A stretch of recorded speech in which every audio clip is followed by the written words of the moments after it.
Good morning or good afternoon. It's been a long year, as you all know. Welcome to one of our series hosted by the DHHS, the Bureau of Child Development and Head Start Collaboration. Today, we are going to be hosting our colleagues on the U.S. Small Business Administration. Just a quick couple housekeeping points before we get started. And first of all, this is being recorded and will be posted at the New Hampshire Connections Child Care Aware website. Any additional FAQs that come out of this discussion, we will work with the SBA to get those posted as well, along with links for additional information. Emma is tracking our webinar chat today, so if you are having some technical problems, please, Emma will put the information about who to reach out to. Donna at Child Care Aware, who can help you. She will also be putting into the chat, for those of you who need professional development hours, how you can access those through Child Care Aware. On that note, let us get started. As all of you know me, I'm Diane Chase. I'm the Assistant Bureau Chief with the Bureau of Child Development and Head Start Collaboration in the state of New Hampshire, DHHS. And without further ado, I'm going to, because we have a lot of content today, we have an opportunity in the chat. So please, for all of you that are muted, just put your questions there. And I don't want to take any more time and turn it over to Rachel Roderick, who is going to host us today. At the end of this discussion, we will be doing an update on our upcoming funding that is launching on Monday. So hang on, lots of great information, and thanks for joining us. Rachel? Thank you so much, Diane, and thank you to you and your team for hosting us today. We really appreciate the opportunity to be able to get the word out on the disaster assistance that SBA is implementing. I'm happy to be joined today also by representatives from each of our resource partners, and we're all excited to share with you the programs and resources that we are implementing at the SBA to help small businesses, nonprofits, get through these programs that were passed by the CARES Act and the Economie Aid Act, which both included much needed support for small businesses, nonprofits, and childcare providers. We all are aware of the vital role that childcare providers play in our recovery, and we appreciate everything that you are all doing to help support New Hampshire's workforce. We're honored today to be joined by Senator Shaheen. As most of you know, Senator Shaheen serves on many congressional committees, including Appropriations and the Small Business and Entrepreneurship Committee. Senator Shaheen, thank you so much for taking time out of your busy schedule to join us today and talk about the work that's already been done to support these efforts and any ongoing efforts that may affect the childcare providers coming soon. So thank you so much. Thanks very much, Rachel. And Diane, thank you for the state's commitment to host these kinds of information sessions, and to all of the resource partners who are on. Thank you for your expertise and for everything you all help our small businesses get through this very difficult time. I know this morning's, or I guess it's this afternoon's event, is focused on childcare. And so I just appreciate the opportunity to say a few words to all of you. Most of our childcare providers in New Hampshire are also small businesses, so hopefully you will get some information that will help you as you think about your challenges during this time. I've had the opportunity to travel around New Hampshire over the last year and meet with a number of childcare providers, and I know how difficult this time has been, as many of you had to shutter your centers for a period of time, and now that you're open with greatly reduced numbers of children, and so many families still are not able to send their kids back to childcare yet. And this is a huge challenge that we have in New Hampshire and across the country. I remember hearing when I was up in Claremont last summer that at the rate we're going, about half of our childcare centers in New Hampshire will close their doors by the end of this pandemic if they don't get assistance. So ensuring that you all get the help you need to stay afloat is really critical. And it's important to our businesses as we think about how do we get people back to work. They're not going to be able to go back to work if they're concerned about where their children are and whether they're safe and in good care. And we know that this pandemic is having an inordinate impact on women. So many women have left the workforce because they're dealing with taking care of their kids, trying to do remote learning, trying to work from home has been very challenging. So the more we can do to help our childcare providers stay afloat, continue to provide the great work that you do for family is absolutely essential. In addition to the small business provisions that Rachel and Liz and everybody's going to talk about on this webinar, I wanted to point out that the COVID relief legislation that is working its way through Congress, we expect a vote in the House today and a vote in the Senate hopefully next week on this package, also includes $40 billion for the child care and development for childcare. And I have the numbers and the way they break out now because I wanted to make sure I get them right. Specifically, the bill would provide $15 billion for child care and development block grants. It would provide $24 billion for child care stabilization grants, $1 billion for Head Start, and $630 million to increase mandatory child care entitlement funding that subsidizes child care for so many families in New Hampshire. So hopefully those provisions will get through the process intact. There are also provisions in the legislation that will help families in a way that I hope will make it easier for them to be able to afford childcare. There's help for rental assistance and another extension of unemployment benefits, the pandemic checks that go to families in certain income levels, help for food and nutrition, and a child tax credit that will be very helpful to families. So I think there's a lot of assistance for families in this package, and that includes help for child care providers and help to families to ensure that they can continue to keep their kids in child care if they're there now and to hopefully send them back. Again, you all know how critical all of this is if we're going to ensure that people can get back to normal, back to work, and feel like we are through this pandemic. So thank you for everything that each of you are doing to help families who depend on your centers and at the SBA who are doing, and at the state level who are doing everything they can to help everybody get through this pandemic. Again, from my office, Michelle Coda, who I know many of you know, who has worked with small businesses, and Madison Lightfoot, who works with nonprofits, are both on this call. We are available if you have questions that we can help with. So feel free to call my office in Manchester. The number 647-7500. That will get you to whoever you may need help for whatever issues. So again, 647-7500. We stand ready to try and do everything we can to help you get through this critical period. And thank you again to Rachel and Diane and to everybody on the call. Thank you so much, Senator. And we really appreciate all the support you and your team are doing to help New Hampshire. So we appreciate you being here today. Thanks. So again, my name is Rachel Broderick. I am the Deputy District Director for the SBA in New Hampshire, and we cover the whole state of New Hampshire. I do have a couple SBA team members on the call, Emily Rapp, who was instrumental in coordinating all of us and getting all the logistics done on our end, and Tuesday Belanger from our New Hampshire office is going to help answer any questions in the chat. So we're going to have questions and answers towards the end of the program, but if you have some along the way, please feel free to use the chat and we will get to them at the end of the program. So we're going to talk mostly on the Paycheck Protection Program and talk about the economic aid overview.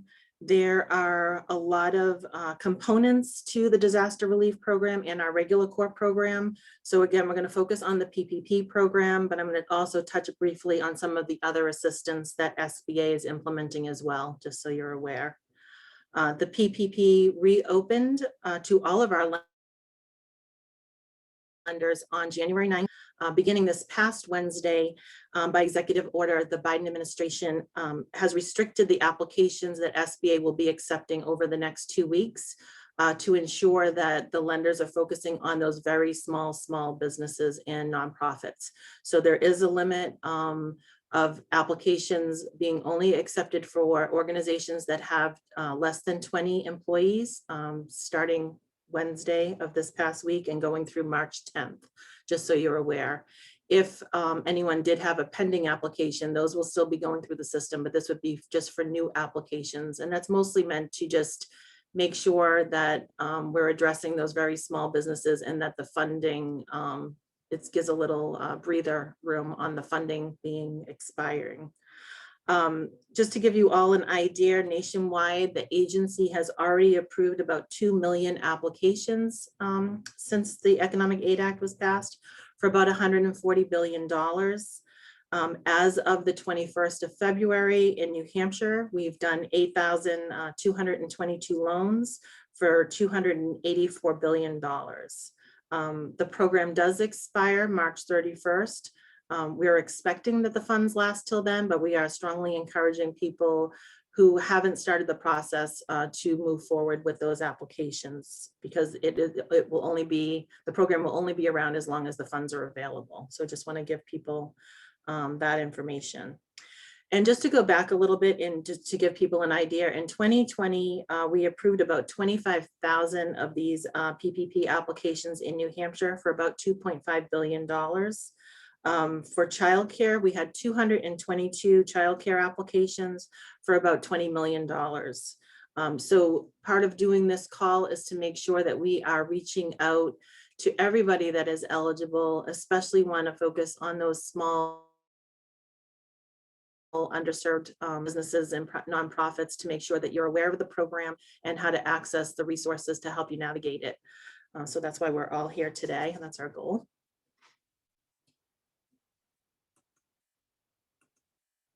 Okay, so this slide will just give you a snapshot about all the assistance that SBA has going on. We'll talk a lot about the Paycheck Protection Program, so I'll leave it at that for right now. But the SBA is also offering debt relief to all of our existing SBA borrowers, and that's anyone that has an SBA loan through our participating lenders for either our 7A program, our 504 program, which covers real estate transactions primarily, and also our smallest borrowers in our microloan program. So SBA is providing, through the CARES Act, provided 6 months of debt relief payments. So that's SBA making those payments on behalf of our borrowers. But also in this new economic aid, we're offering additional payments. And it's a little complicated on how many everyone gets, so I'll leave that detail separate. There's nothing a borrower needs to do. We'll work with the lenders, and the lenders will just notify you on how many payments SBA will be making on your behalf. The Economic Injury Disaster Loan Program, that's a direct loan that SBA offers for operating expenses to cover about 6 months of businesses' operating expenses to hopefully get them through some downturn in their revenue stream. That program has been extended to December 31st of 2021. So if you have not already taken advantage of that, it's something to look at if you're looking for some additional working capital. It's a 30-year term meant to give people as low a monthly payment as possible. It's a fixed interest rate loan at 3.75 for small businesses, 2.75 for nonprofits, and there's no penalties to pay it off early. So you can take years to pay it off, or you can pay it back sooner depending on your needs. The Targeted Economic Injury Disaster Loan Advance Program. This is additional funds that were given to that program. If you remember correctly, when that program first rolled out, there was a grant piece where businesses were offered anywhere between $1,000 to $10,000 based on the number of employees. The agency has gotten additional funds because of economic aid. the Economic Aid Act. So they are going back to anyone that has not received the full $10,000 that had applied before December 27th, and offering them to apply for the max amount, which is up to the $10,000. You do have to be in a low income area. We do have a mapping tool on our website that you can check your address. And you also have to show at least a 30% reduction in revenue. The big takeaway here is that SBA has to invite you to apply because you would have already had to have a pending application. There's no place to go and apply if you haven't already started that process before December 27th. We're also working at the national level on coming up with a shuttered venue operators grant.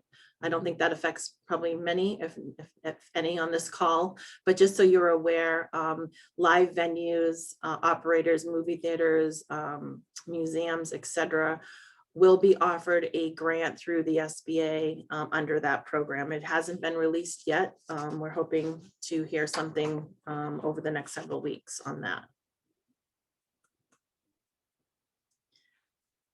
So we'll start with some major takeaways on the Paycheck Protection Program.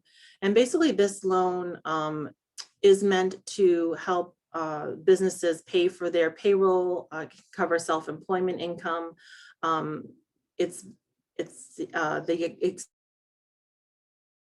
Expanded the eligibility and how the funds can be used. It still requires that 60% of these loans be used for payroll expenses, and it does allow the additional 40% of the loan to be used for non-payroll expenses. And we've expanded some of the categories under that we'll talk about. Some of the other changes with this loan is that you can now pick a covered period anywhere between 8 weeks or 24 weeks. And that covered period begins once you receive this loan from the lender. So these loans all come through our participating lenders. They're not direct loans. We give our lenders delegated authority to make these loans. But once you go through the process of applying and receive the funds, that begins your covered period. And then you can take as long of anywhere between the 8 to 24 weeks to spend down your loan. The program under the Act also offers a second draw loan. So for those that receive the first PPP loan, you can come back for a second draw loan if you are in what's determined to be a hardest hit small business, which we'll talk about the additional eligibility under that program. Some other changes is that this is a great change that all of the expenses that are used with your PPP funds are now going to be deductible on your income tax. So that was a big fix under the Economic Aid Act. Another fix was that we simplified the forgiveness process on these. So remember, these loans are meant to be forgivable loans as long as you're spending the money under the eligible expenses. And the agency has simplified the forgiveness process for all loans up to $150,000, which is really good news because as you can see on the slide, almost 90% of these loans, the first round were under the $150,000 mark. So it affects the majority of these loans. And it makes it a lot easier for our lenders to process the forgiveness package on the smaller ones. Also, another great fix was for the people early on that were able to get the economic injury disaster loan advance. That's that grant, which was anywhere between $1,000 to $10,000, and took advantage of the PPP loan. Before the economic aid, the EIDL advance was going to be deducted from what the agency would forgive on your PPP loan. That has now been fixed, and that will no longer affect forgiveness, which is a really good change. Both for the borrower and for the lenders. So we don't expect our lenders to be servicing these small $1,000 to $10,000 loans at the end of the PPP covered period. So what is the First Draw PPP loan? So this is for anyone that did not take advantage of the PPP in 2020. So if you did not receive a loan prior to August 9th, when that program ended, you would now be eligible to come in and apply for the First Draw loan.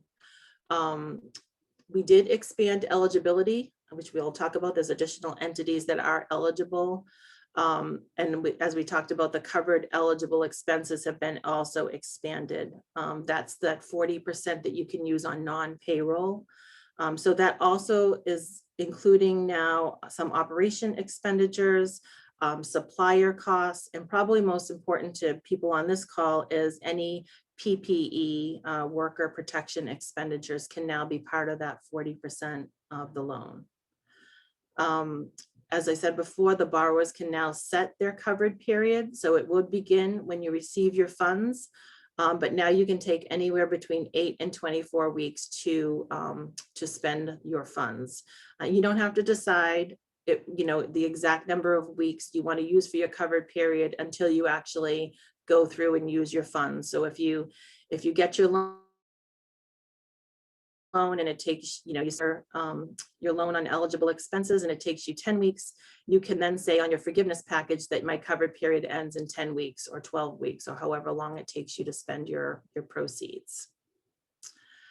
We have certain borrowers that can come back and request an increase to their original PPP loan. It's very specific to certain businesses, and we're not sure yet how it's going to affect sole proprietors. But currently, if you were a partner and you did not put your partner income in your original PPP loan, that's one example. If you returned your funds because you weren't clear on how to spend it, that's another way you can come back and get an increase. So there's very specific reasons that you can. You do have to have been in business by the February 15th, 2020 date. That was under the original CARES Act provisions as well. And as I said before, the program does expire at this point on March 31st or until congressional appropriations are exhausted.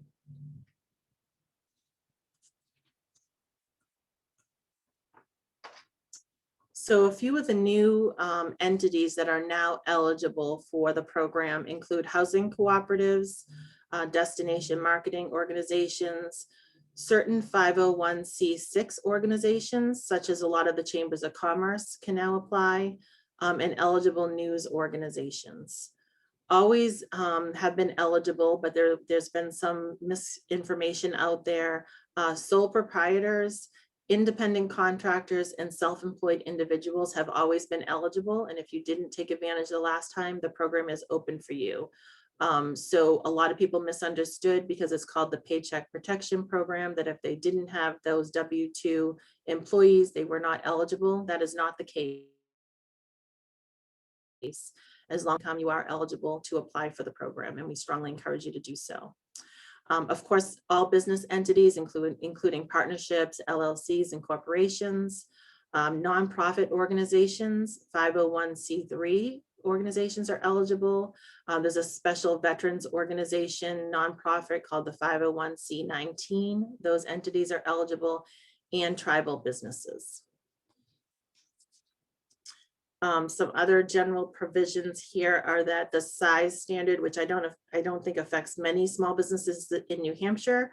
Under the first program, it was 500 employees or less. That has changed for the Second Draw program to 300 employees or less.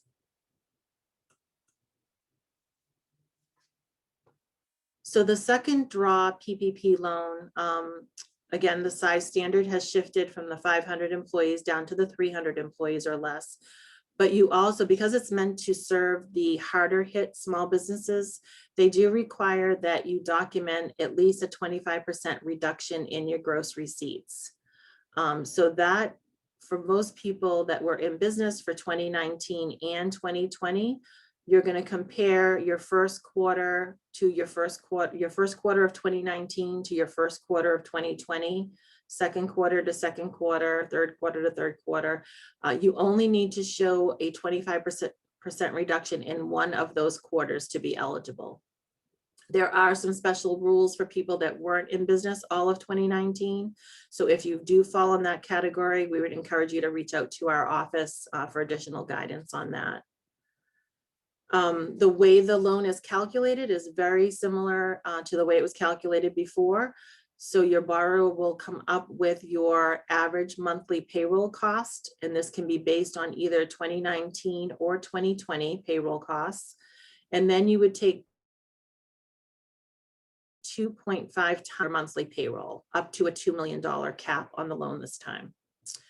For companies that are in the restaurant and accommodations NAICS code, which that's NAICS code 72, covers most of our restaurants, probably not many on this call, but they're allowed to take that monthly payroll cost and times it by 3.5 to come up with their maximum loan amount. We do have a second application, so it's called the 2483 SD for Second Draw. I would just advise, let people know that these loans are being applied to through our participating lenders. So definitely check with your lender. You can look at the form online, but I would check with your lender before, spending too much time filling out forms. A lot of the lenders are taking these applications electronically using their own systems to make it easier on them and also on you. So reach out to them before you start looking at any forms or filling out forms. So a couple more eligibilities on the second draw. The first one is that you must have received a first draw to be able to get a second draw loan. So a lot of people are calling our office asking, should I go for the first draw or the second draw? It's really, if you had a PPP loan previously, then you only can apply for the second draw and you have to meet those other eligibilities. So if you didn't apply for the PPP, you can only apply for the first draw. So hopefully that's clear. And the covered periods cannot overlap on these two loans. You have to also certify on your second draw application that you have used all of your first draw funds on eligible expenses. Again, that you have less than 300 employees, and you also show that you have at least the 25% reduction in gross receipts between those companies of 2019 and 2020. On the smaller loans, up to 150,000, you do not have to show that reduction in revenues up front. You will have to show it at your forgiveness application though. So just keep that in mind.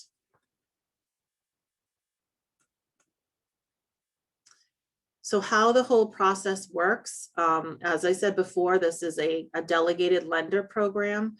So you have to work with one of SBA's participating lenders. The agency does have a tool called Lender Match that you can go on. You'll see that link there, sba.gov/lender match, where you can go in and find a lender that way. You can also go to our local website, which is sba.gov/nh, and you'll see a list of our participating lenders on there. Or if you already have an existing relationship with the lender, that's usually the path of least resistance, is to start with the lender that already knows you and to start the application process with them. You would complete the application through the lender. So, check with your lender to see how they're accepting the application, if they're asking for the SBA form or if they have an electronic version. And then once the lender gets that, they will submit it to the SBA for a loan number. The SBA is doing some vetting up front this time around, so we're not issuing our lenders loan numbers instantaneously, which we normally do. We are doing some vetting to prevent fraud and make sure that we're making eligible loans. So it takes a little bit longer than normal, but we're doing the best we can to try to move those along as quick as we can.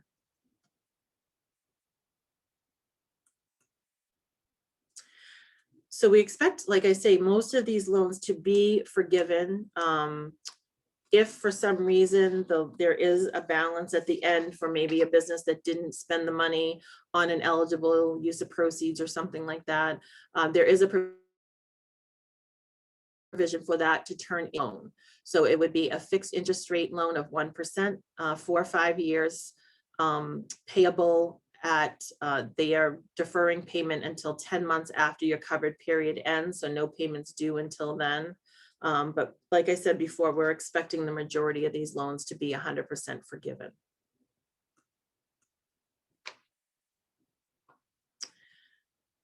Some of the changes because of the Economic Aid Act on forgiveness, like I was saying earlier, the Economic Injury Disaster Loan Advances that were done in 2020 are no longer going to be deducted from the PPP loan forgiveness payment. That was a really good change.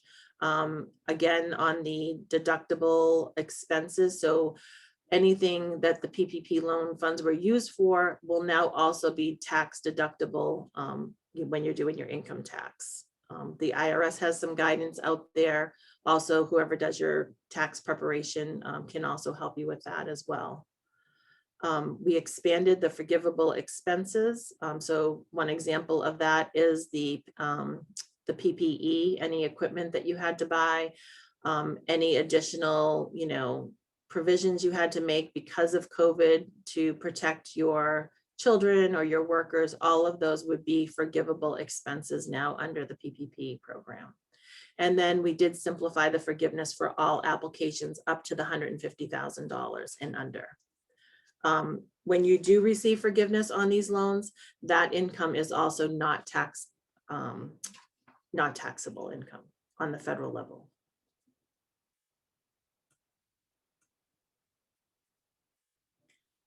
So we'll go over some key takeaways here. Again, the Paycheck Protection Program is looking to sunset at this point, March 31st. If you have not already started the process, we strongly encourage you to do so. The amount of loan that you ask for, the loan is calculated based on that monthly payroll expenses that you have. So you figure out what your monthly payroll expenses are and you times it by 2.5 to get your maximum loan amount. So I just want to make sure everyone understands that. On the debt relief, there's nothing really that you need to do, but if you are one of our borrowers, your lender will be notifying you on how many additional payments SBA will be making on your behalf. So there's nothing, again, that you need to do. That's kind of on the lender to let you know what's happening there. The economic injury disaster loan, that's that direct loan that's available through December 31st of 2021 that can provide some much needed working capital. If you haven't taken advantage of it in 2020, it's still open and available for you to do so. You can contact our office if you need any assistance with that. On the targeted EIDL advance, if you do receive an email, then you are welcome to put in that application for that additional grant money. So if you applied for it and you got less than the 10,000, you will be given an opportunity to come back for the full 10,000 if you're in the low income area and can demonstrate the 30% reduction in your revenues. Won't talk anymore about the shuttered venue grant because I don't think anybody on the call probably needs to know about that. So this is where I would normally talk about our resource partners. Excuse me. So the SBA has long-standing relationships with our resource partners across the country. We have great partners in New Hampshire. We have SCORE, we have the Center for Women Enterprise, we have the New Hampshire Small Business Development Center. All have provided tremendous help and resources for small businesses through the last year in particular. We are joined here today by a representative from each. So I'm going to let them talk to you about what they have been doing to help businesses through all these challenging times. We're going to start with the Center for Women in Enterprise. We have Condra Reber on the phone. Condra, I'll turn it over to you. Hi, thank you, Rachel. Yeah. And thanks for all of the information. I'm sure everybody is relieved to hear some of these changes that are coming. So just to kind of let everybody on the call know, we are, like Rachel said, one of the SBA resource partners that are here and available to help you, access PPP funds and just, any support that you need to navigate and keep your doors open through the pandemic.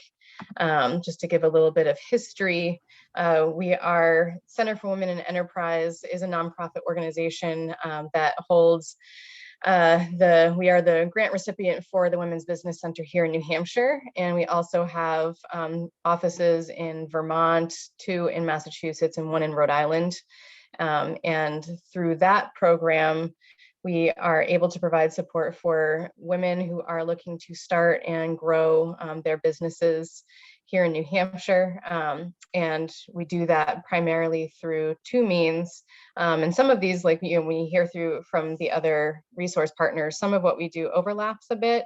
So you'll hear some of this that they do as well. So we provide no cost one-on-one business advising, and that's for the life of your business.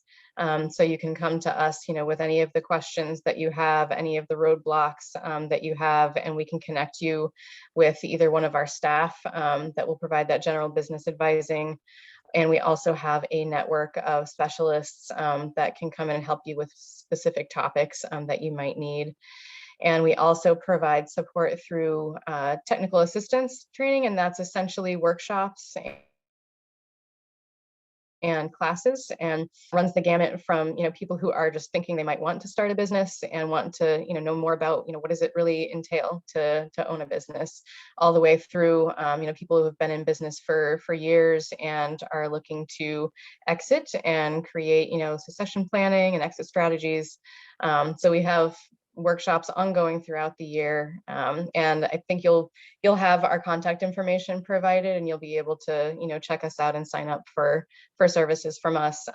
For you guys to know on the call, when the pandemic hit, we as an organization decided that we were no longer going to charge for any of our services for the duration of the pandemic. So cost is not an issue. We want everybody to be able to access these services no matter what their situation. So right now, everything that we do, the classes, workshops, and advising is free. And going forward, our advising will always be cost-free. Some of our workshops, you know, and classes may have a cost, but we do want to make sure that we are especially reaching those that are economically disadvantaged. So we offer a scholarship program as well. So you don't have to worry about, you know, being able to receive support from us now and then not being able to in the future.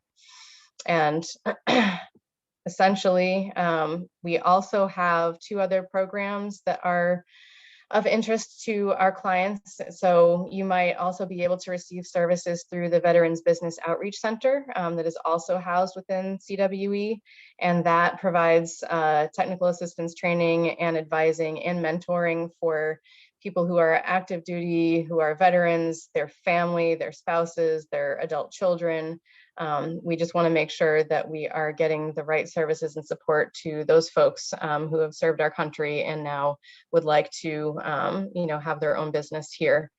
And that is also something you can reach out to for us. All those services are completely cost-free as well. And the other piece that we house in CWE is we are the New England affiliate for the Women's Business Enterprise National Council, and that we shorten it to WBENC, and that provides certification for women-owned businesses who are looking to seek contracts in the private sector for providing their services or products. So those are our services in a nutshell, and we will be sharing our contact information, and we do have a dedicated COVID-19 recovery manager that is working with all of the clients coming in that have been impacted by the pandemic, and her name is Elizabeth Salas Evans, and she will be your main point of contact if you're reaching out to us to get support with PPP or with any you know, recovery related topic for your business. So I look forward to hearing from all of you. Thank you so much, Condra, and thanks to you and your team for everything you're doing. We really appreciate it. Next up, I'm going to have Liz Gray, who's the director for the New Hampshire Small Business Development Center, tell us about everything her team has been doing. Thanks so much, Rachel. I feel like I might not have nearly as much as Condra just said, so I'm going to go with a really quick overview of SBDC. But the Small Business Development Center, similar to Condra, we focus on providing one-on-one confidential advising to small businesses across the state. We have worked with a number of childcare providers over the last many years. We've been around for 36 years. We have a small but mighty team of 19, and we have regional offices set up around the state.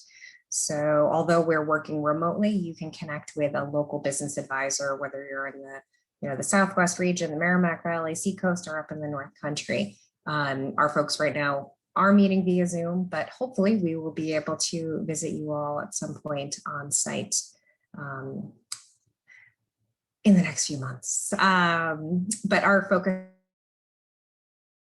really is on that highly individualized and confidential advising. And similar to CWE, we provide all of our services at no cost to New Hampshire businesses. In addition to our advising services, we have a number of different education and training opportunities that we offer.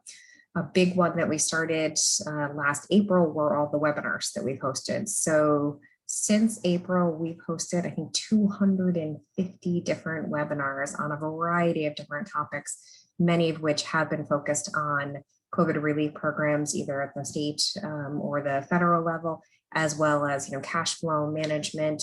Some that have been specific. We hosted one with partnering with Celissa Hoyt and reaching out to childcare centers specifically to kind of work through some of the challenges you guys are facing last year. Happy to do more industry specific ones, or of course you're welcome to join some more of the general ones. As I mentioned earlier on the call when we were just chatting with Senator Shaheen, we've got several going on just next week on the 3rd, the 4th, and then the following week on the 11th. We tend to schedule them about 2 weeks out. So keep an eye out on our site, which is nhsbdc.org. There's some other great resources that we have online on our website, as well as e-courses. So those are just other ways that folks can take advantage of our services. But I do hope that you reach out to any or all of the SBA partners on this call, because you don't have to just stop at SBDC. You can reach out to CWE or to SCORE or directly into Rachel and talk to her team as well. We are here for you, and we want to all be supporting you. And I think another really neat thing that's happened over the last few months and years is the SBA partners are coming together more on calls like this to be able to information about us, make sure that you've got those connections to all of the different partners. So I will put my email into the chat, and I'm sure that will go around the follow-up email, but please do reach out to me directly. Although I am not one of the business advisors, I am happy to connect you with one of your local resources because they are the experts. So thanks so much. Thanks, Liz. You guys have been doing a phenomenal job as well, so we really appreciate all the hard work there. Next up, we have Dick Verreck, who is one of our SCORE advisors, and also kind of the go-to person who's putting together all the educational programs for SCORE in New Hampshire. So thanks, Dick, for joining us. He also brought a client, and I'll let him introduce his client too. So thanks, Dick.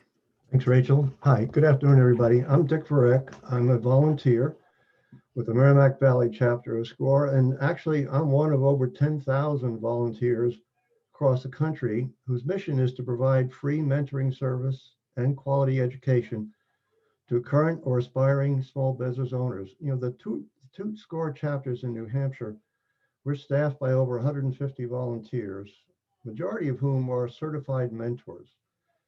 While some of those volunteers are actually what we refer to as a subject matter expert. A subject mentor, a certified mentor, are required to go through a very extensive vetting and training process before we meet with business owners.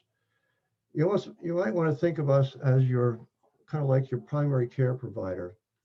We can assess the general health of a company, and we can suggest improvements to a business plan. There are times when a business needs help from a specialist, and that's what we can call on these subject matter experts, many of whom are currently working professionals in fields like social media marketing, human resources, legal, accounting, and many others. Over the past year and a half, members of the Hampshire chapters have mentored over 1,500 different business owners. During that same period, we've done 237 workshops, of which 20 were specifically for the Paycheck Protection Program. Most of those were held last spring, and they helped business owners understand what was initially a very complex and not too well-defined process. We will be doing another PPP workshop next Friday on those most recent changes as they apply to single owner businesses with no employees. Rather than hear more from me about how we help people navigate through the PPP process, I'd like to introduce one of your peers who attended several of those workshops and who has received both the initial PPP loan, which has been fully forgiven, and the second one. Now it's my pleasure to introduce Linda Mensis, owner of Playmates Learning Center in Sandown. Linda? Don't forget to unmute yourself.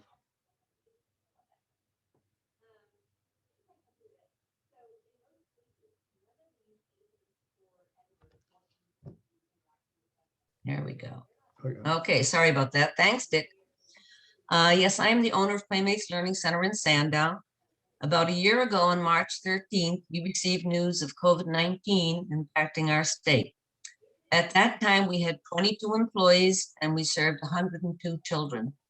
We stayed open for 1 week to try and help families who were essential workers, but by March 18th, we only had 26 children and 9 staff.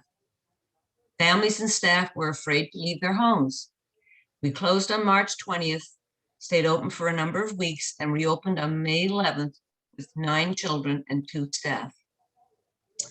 On April 14th, I submitted my first PPP loan to Eric Ludowitz at Paycheck Bank and received funds 3 days later. This enabled me to keep my employees on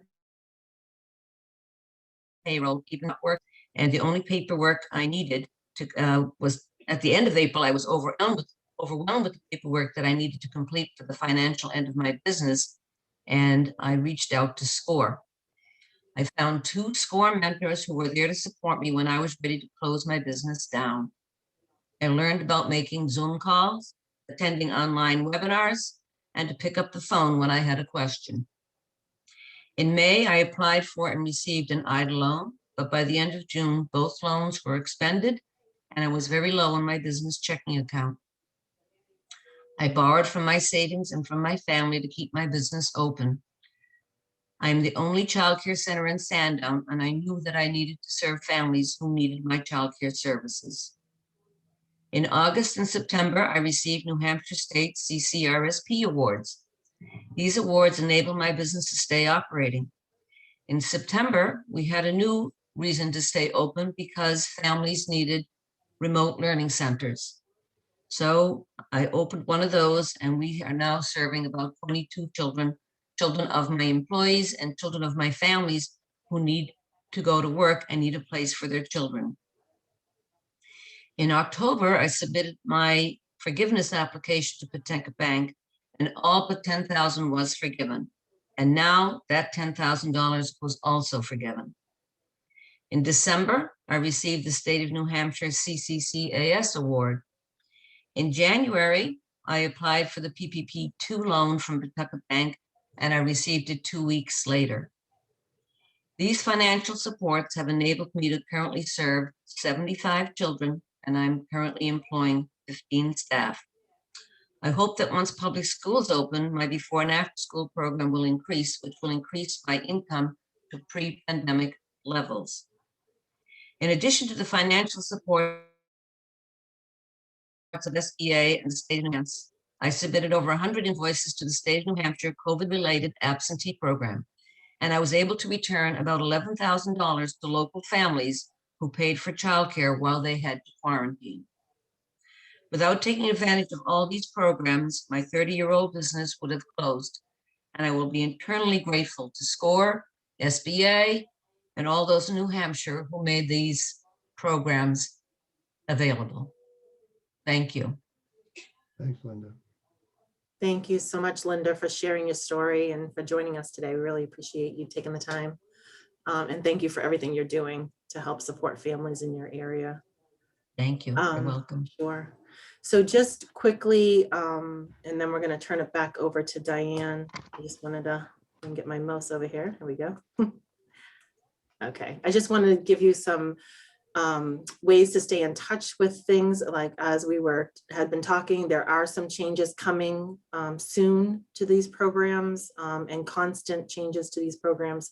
So really the best way to keep up to date is to go to our website, which is sba.gov/NH for New Hampshire. If you go to the bottom right, you can join our email list, and that's our kind of first line of defense to get the word out on any changes or new opportunities that come about. So we would strongly encourage you to do that. You can also follow us on Twitter at SBA_NH.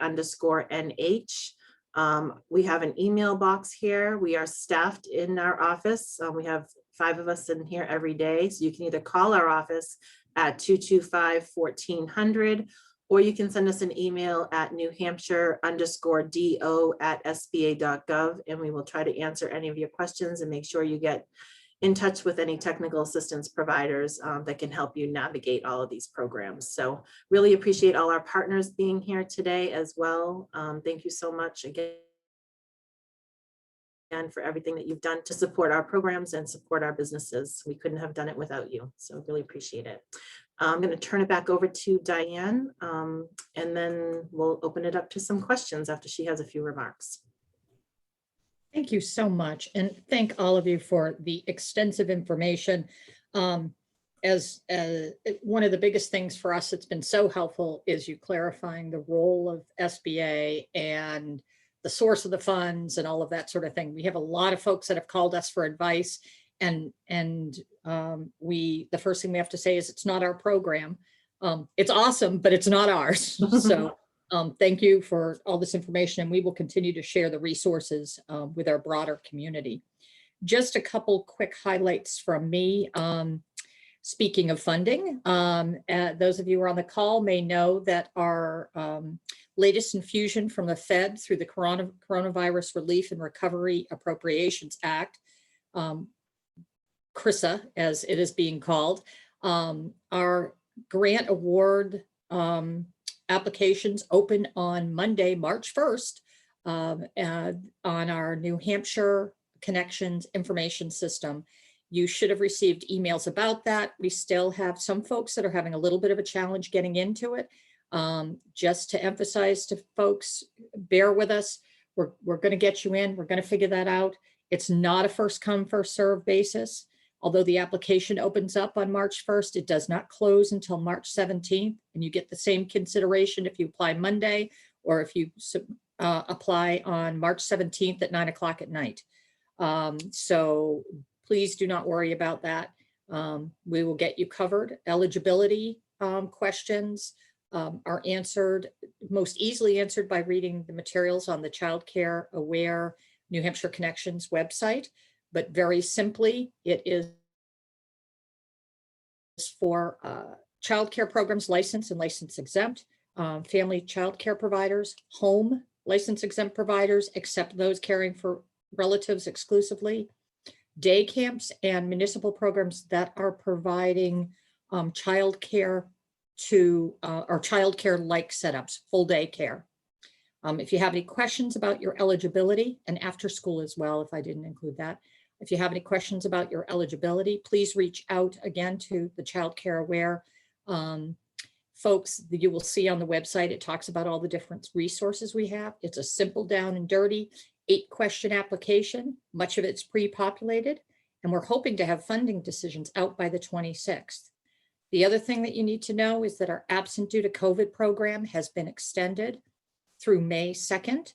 If you have not received information, instructions, and the new invoice spreadsheet, please reach out to our ECCP at nhdhhs.gov. And Emma, if you could put that in the chat box, we'll make sure that gets to you as quickly as possible. And we just want to say that that's been an amazing program that we've been really, really pleased to be able to offer.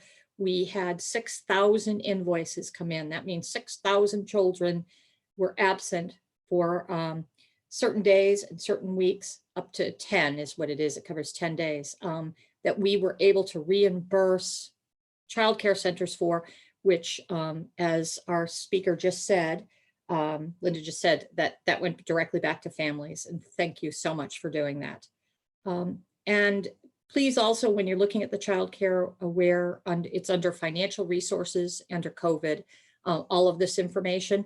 Please note that we've got an upcoming webinar next week about our new award program, about CRRSA, as well as we're going to have virtual office hours. So that is the bulk. I'm going to turn it back to you, Rachel, for questions. Okay, great. I'm just looking through the chat here to see. I know Tuesday, I think, was helping out with some questions, but let's see.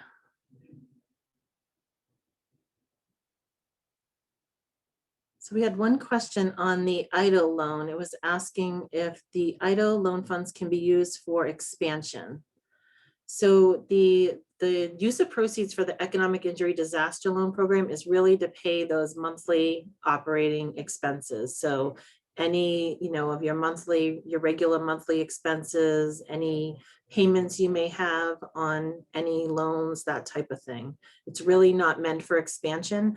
We do have our regular loan program, which can be for anything new needed, any equipment or whatever, and we're offering no guarantee fees on any new loans as of February 1st, and higher guarantee percentages to our lenders to encourage them to, to extend capital out to our small businesses. So feel free to reach out to our office if you need any assistance on how to access those programs. Let's see. All right. Rachel, let me see. Emma, you want to scroll through real quick, or have you Sure. seen any in there that we need to answer? I thought I saw a hand raised too. I don't think know. I think Tuesday's been answering them as you Okay. were presenting. Okay. I don't know. Do you want to open it up for anyone to ask any questions that hasn't used the chat, or I'm not sure if you can. Sure, yeah. If anyone wants to ask a question live and they want to just raise their hand, I can absolutely unmute you.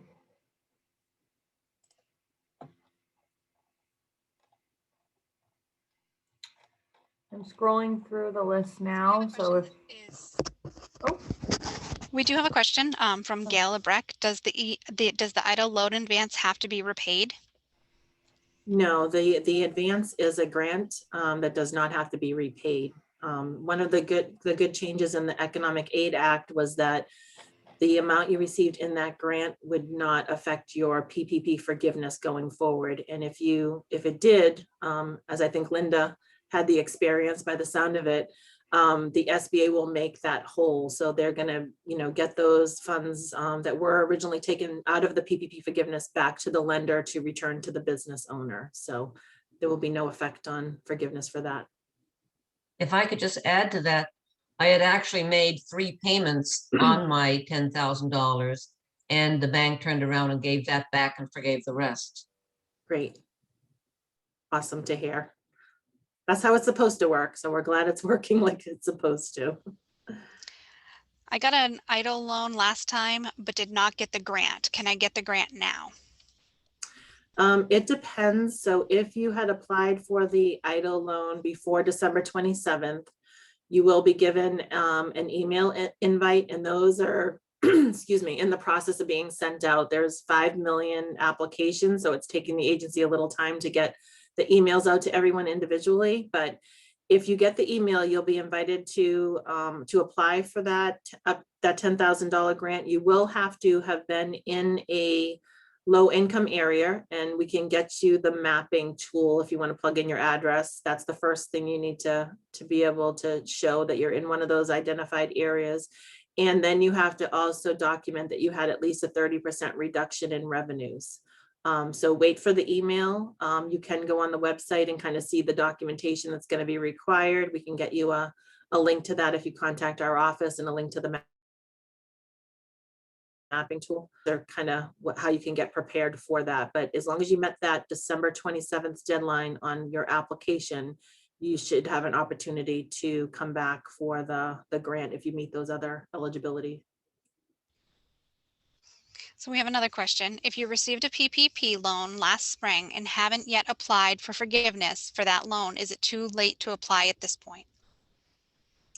No, in order to get the PPP Draw 2, you just have to certify that you use the funds. You don't have to have applied for forgiveness.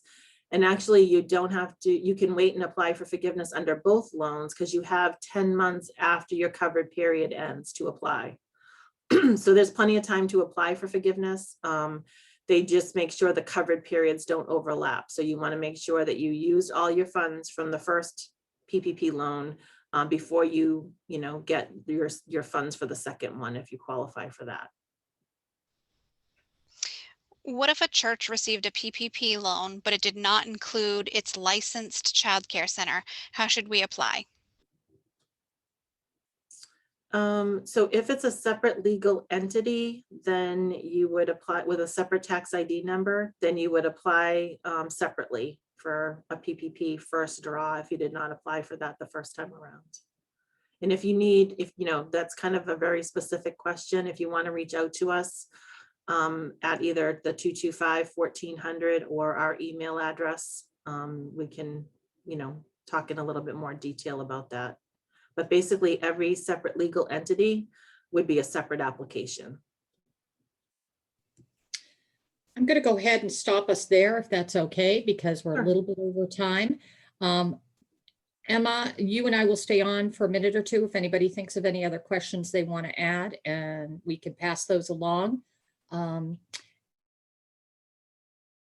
And all of our, both our participants and our panelists and our attendees today, thank you so much. Every bit of information to help the childcare community in New Hampshire regain our footing as we go forth is much appreciated. And I look forward to continuing to work with SBA, SCORE, and all of our childcare providers in the future. Thank you so much. Thank you very much for having us. We really appreciate the opportunity. Our pleasure. Take So- care all. Have a good weekend. Take care.